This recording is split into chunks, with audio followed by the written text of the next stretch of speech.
بسم اللہ الرحمن الرحیم۔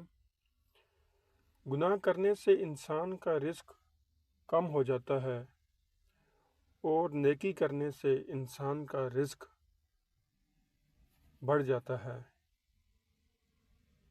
استغفر اللہ کا ورد ہمیشہ کرتے رہیں تاکہ آپ پریشانیوں سے محفوظ رہیں۔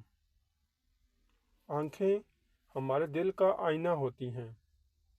اگر آنکھیں بد نظری کریں گی تو ہمارا دل بھی گندا ہو جائے گا، اور بد نظری سے انسان کو عبادت کی لذت محسوس نہیں ہوتی۔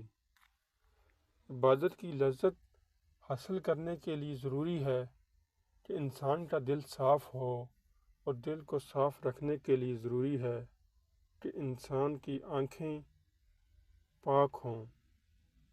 اللہ تعالی ہمیں اس پر عمل کرنے کی توفیق عطا فرمائے۔